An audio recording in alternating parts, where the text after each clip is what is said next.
les messages pour dire, serviteur de Dieu, priez pour moi. Hey, la nuit, on m'a arraché telle chose. On m'a piqué le matin, j'ai vu la trace. On m'a fait ceci, on m'a serré le cou, on m'a arraché telle bénédiction, on m'a empêché de faire ceci, on m'a envoûté, on m'a jeté un mauvais sort. Tout ça, là, vous racontez comme ça. Là. Donc, vous croyez que c'est quel nom de Jésus nous on utilise? Le même nom de Jésus que vous connaissez là, c'est ça qu'on utilise. Par rapport à quoi nous on a plus de puissance? Mais parce que nous vivons selon ce que la parole dit. Et il y a des chrétiens, même depuis des années, vous êtes chrétiens. Ce n'est pas que vous êtes bébé spirituel. Si quelqu'un vient de se convertir là, on peut l'aider spirituellement. On peut prier pour la personne. Mais ça fait des années, vous dites que vous êtes chrétien. Ah, je suis chrétien depuis des années. Et tu es encore au lait spirituel. Tu es encore bébé. Des gens te poursuivent. Ça veut dire que quelque part, tu n'as pas réellement accepté le Seigneur. Ou bien, tu as accepté Jésus, mais jusqu'à présent, tu n'es pas prêt à mettre fin à une certaine vie. Il y a des choses qui sont dans ta vie qui ne plaisent pas à Dieu. Et tu continues de mener cette vie-là. Donc, quand tu pries là, ça n'a pas de puissance devant les démons. Ça n'a pas de puissance devant Satan. Jésus dit, le diable vient, mais il n'a rien en moi. S'il y a des choses en toi qui appartiennent au diable, tu ne peux pas le chasser parce que vous êtes du même camp. Vous êtes du même groupe. Tu dis tu es chrétien, mais tu ne peux pas t'empêcher pendant que tu es marié de tromper ta femme. Donc, quand tu pries là, quelle puissance il va avoir dedans? Tu dis que tu es chrétienne, mais tu ne peux pas t'empêcher de tromper ton mari. Pendant que tu es marié, tu le trompes. Mais quelle puissance tu veux dans tes prières? Tu dis que tu es chrétien, au travail tu voles. Tu dis que tu es chrétien, tu es tout le temps en train de mentir. Augmenter des choses dans tes paroles qui ne sont pas vraies. Juste pour te donner une certaine assurance ou bien un certain niveau que tu n'as pas. Mais en même temps, tu veux qu'au moment où tu vas prier, qu'il puisse avoir de la puissance dedans. Mais la Bible dit quoi? Le diable, c'est le père du mensonge. Donc quand tu mens comme ça, là, tu es son fils, vous êtes dans la même équipe, tu ne peux pas le chasser, ce n'est pas possible. Il y a des choses que vous devez comprendre. Le monde spirituel est régi par des lois. Le Dieu que nous servons, celui à qui on s'est donné là, il est saint, saint et saint. 3 fois saint. 3 fois saint. Donc je ne dis pas qu'on ne peut pas avoir des attaques. Mais il y a des gens, c'est leur quotidien. Qu'est-ce qui se passe? On peut avoir des attaques et on prie. Quand les disciples étaient dans la barque avec Jésus, la tempête s'est levée. Donc ça peut arriver. Mais il y a des gens, c'est leur quotidien. Jésus était avec ses disciples, il n'était pas tout le temps poursuivi, tout le temps des attaques, non. Mais vous, pourquoi les attaques là sont votre vie quotidienne? Il y a quelque chose qui ne va pas. Finalement, vous êtes dans les ténèbres. Quand je parle comme ça, ce n'est pas parce que je veux vous accuser, hein, mais je veux que vous preniez conscience. Il faut que vous soyez révoltés pour dire, mais non, non, non. Ça veut dire quoi? Je dois terrasser tout Goliath dans ma vie. Je dois me lever dans la prière. Je dois faire des temps de jeûne. Mais vous êtes assoupis. Vous pouvez passer des journées en train de regarder la télévision. Des journées en train de causer pour rien. De tout et de rien. Alors que vous avez des sujets de prière qui sont là. Vous pouvez vous mettre dans la prière. Faire des temps de combat, de jeûne. Vous concentrez sur les Goliaths pour les terrasser. Mais non, non, non. Vous êtes assoupis. Vous dormez. Je ne suis pas en train de dire qu'en tant que chrétien, on ne peut pas avoir des épreuves. Ce n'est pas ce que je dis. Je ne suis pas aussi en train de dire qu'en tant que chrétien, on ne peut pas avoir certaines attaques qui peuvent arriver souvent. Par exemple, Lazare, il est tombé malade. Lazare est tombé malade. La Bible n'a pas dit que ce sont les démons. Non, c'est une preuve que Dieu a permise pour que la foi de cette famille aille à un autre niveau. La preuve en est que Jésus est venu ressusciter Lazare. Donc, les sœurs de Lazare qui disaient que « Seigneur, si tu avais été là, mon frère ne serait pas mort. » Ça veut dire qu'elle savait que Jésus pouvait guérir sa maladie, mais elle ne savait pas que Jésus pouvait aussi ressusciter les morts. Donc ce jour-là, Dieu a permis ça pour qu'elle voie que Jésus, ça aussi peut le faire. Donc en tant que chrétien, on peut passer par des temps d'épreuve, ça peut arriver. Mais aujourd'hui, je parle de ceux-là qui, c'est leur quotidien en fait. C'est-à-dire qu'ils vivent des attaques en permanence. Il faut te poser des questions. Pourquoi? Et puis, non seulement ils vivent des attaques, mais ils sont vaincus. Voilà, ils sont vaincus, ils sont terrassés, c'est eux qui courent en fait. Non, il y a quelque chose qui ne va pas. Nous allons raconter l'histoire de 2 ou 3 personnes qui m'ont ramené une histoire pareille. Et puis nous allons en tirer des leçons.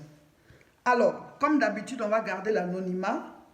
Alors ces personnes-là disent qu'elles ont été envoûtées. On leur a jeté des mauvais sorts. La première personne, c'est un homme. Et le monsieur, il dit que lui, il devait effectuer un voyage. Il est dans son pays. Il avait eu un certain diplôme et il devait effectuer un voyage.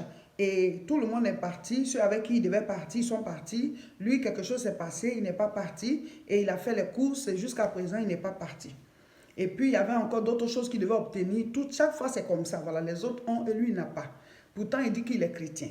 Maintenant, il dit qu'à l'église, ils étaient en train de prier. Et lui, il est tombé. Quand il est tombé, il y a une voix qui a commencé à sortir. Ce n'est pas sa voix, lui, il est homme, mais c'est la voix d'une femme. Voilà, la voix d'une femme qui a commencé à parler pour dire que oui, lui, il ne va pas réussir.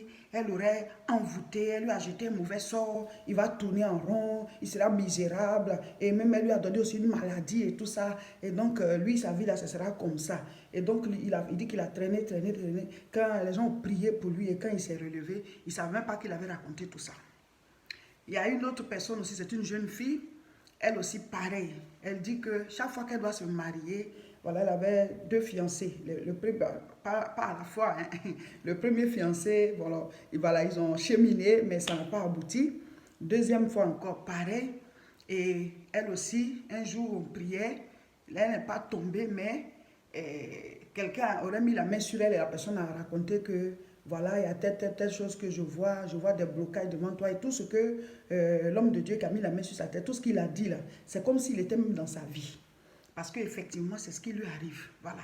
Donc sa vie là, ça ne va pas. Pourtant, elle a eu ses diplômes, elle doit bientôt travailler, elle veut se marier, mais concernant le mariage, toujours, elle est au même point. Et donc, elle ne comprend pas. Et aussi, en rêve, elle a vu, et je ne sais pas si c'est un homme ou une femme, mais une personne qui lui a fait quelque chose dans la paume. Et au réveil, elle a vu la trace de la chose qu'on lui a faite dans le rêve. Et c'est comme si on lui avait arraché quelque chose spirituellement. Donc, ces 2 personnes, plus d'autres personnes aussi qui m'ont raconté des histoires similaires, disent qu'on les aurait envoûtés, on leur a jeté de mauvais sorts. Et chaque fois, je demande, est-ce que vous êtes chrétien? Est-ce que vous êtes né de nouveau? La personne dit, oui, je suis chrétienne et tout ça. Alors, la question que je veux poser, pourquoi, en tant que chrétien, quand tu dis tu es chrétien, là, pourquoi quelqu'un qui est du monde des ténèbres peut arriver à t'envoûter? Pourquoi quelqu'un qui est du monde des ténèbres peut arriver à t'envoûter? Pourquoi est-ce que quelqu'un qui utilise des sortilèges diaboliques peut arriver à envoûter ta vie, à te jeter des mauvais sorts? C'est la question là que vous devez vous poser. C'est la question là que vous devez vous poser. Arrêtez de chercher des solutions, appelez les hommes de Dieu pour prier pour vous. Non. La Bible dit, quand on accepte Jésus-Christ, on est né de nouveau, on est enfant de Dieu. Et ensuite, on doit croître spirituellement, atteindre le stade de la maturité spirituelle.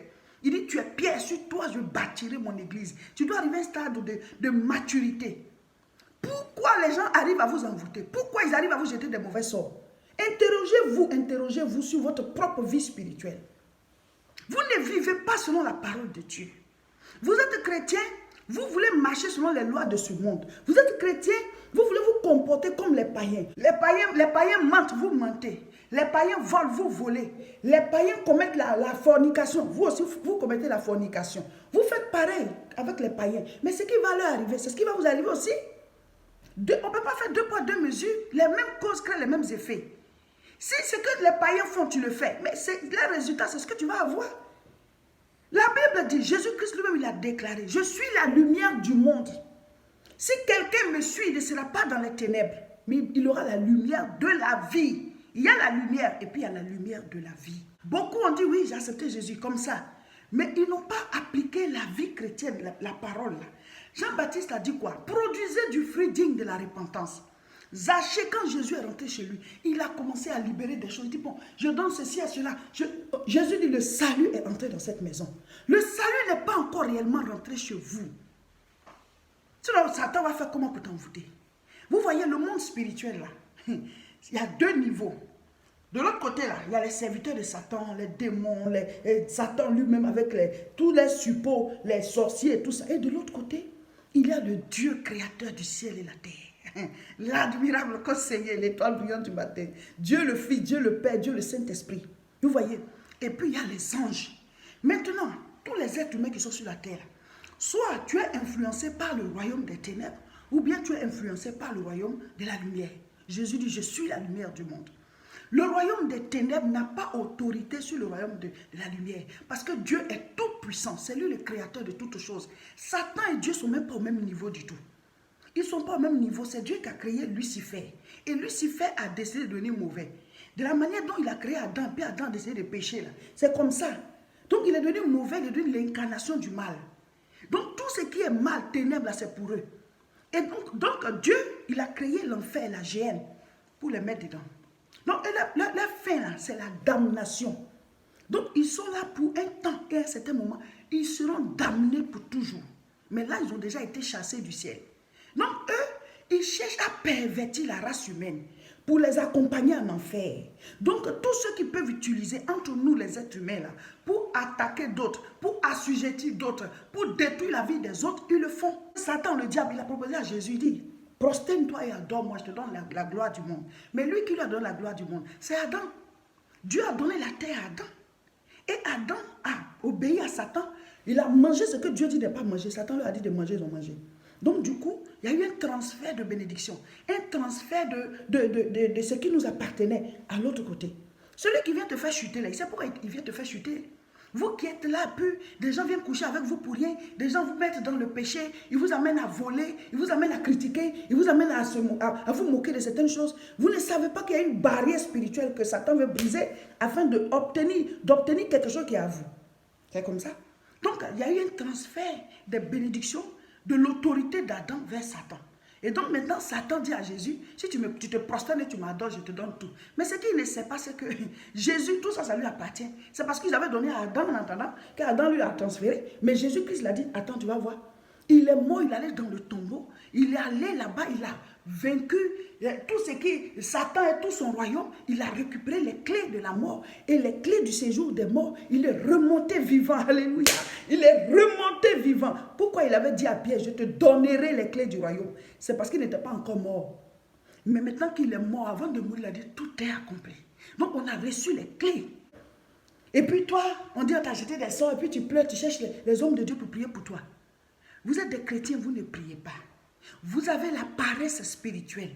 Des chrétiens peuvent s'asseoir devant la télévision du matin jusqu'au soir. Pendant ce temps, celui qui t'attaque, lui, il est en train de faire les incantations là seulement. Toi, on dit de prier, on dit de jeûner. Tu as peur de jeûner. Pendant ce temps, le sorcier qui te poursuit là, celui que tu dis t'as jeté des sorts là, lui, il est en jeûne. Ils font le jeûne, hein? Ils font le jeûne. Les serviteurs de Satan, ils ont des jeûnes. On dit, prive-toi de nourriture de telle heure à telle heure. Ou bien toute la journée, ou bien pendant une semaine. Telle chose va se passer. Et ils le font. Mais nous, on n'est pas spirituel. Et tu dis que oui, ils m'ont envoûté, ils m'ont jeté des sorts. Qui est plus fort que qui? Qui a plus de puissance? Chrétien. Donc vous les chrétiens qui dites, on m'a jeté des sorts, on m'a poussé en rêve, on m'a envoûté, on m'a arraché telle chose. Attention, ces genres de messages-là, si tu me les envoies, ça veut dire que tu ne pries pas. 1 plus 1 égale 2 partout. Donc ce que tu as posé comme acte là, c'est son résultat que tu vas avoir. Si on veut être spirituel, on doit poser des actes spirituels. Le monde spirituel là, c'est bien séparé. Hein? C'est sur la terre ici, les gens ils mélangent tout. Soit tu es du camp de Dieu, tu fais les choses de Dieu. Soit tu es du camp de Satan, tu fais les choses de Satan. Il faut choisir de quel côté tu es. La Bible là, c'est la parole de Dieu. Il faut vivre selon. Et tu vas voir que les démons vont quitter ta vie. Je vais lire un passage. Acte 2, verset 40. Et par plusieurs autres paroles, il les conjurait et les exhortait, disant, sauvez-vous de cette génération perverse. Sauvez-vous de cette génération perverse. Écoutez bien, sauvez-vous de cette génération perverse. Ça veut dire quoi? Le monde est perverti. Ce monde-là est perverti. Et la Bible dit, nous devons nous sauver de cette génération. Parce que le fait d'être perverti là, ils vont se retrouver où? À la perdition. Donc Dieu nous dit de nous sauver de cette génération. Plusieurs chrétiens, pendant qu'ils sont sur cette terre, ils disent qu'ils se sont donnés à Jésus, mais leur vie n'a pas changé. Tu ne t'es pas sauvé de cette génération. Tu n'es pas sauvé de cette génération perverse. Nous avons un jeûne de prière à faire ensemble. Du 7 au 27 septembre, ça fait 21 jours de jeûne et prière, tous les jours à partir de 6 h jusqu'à 18 h.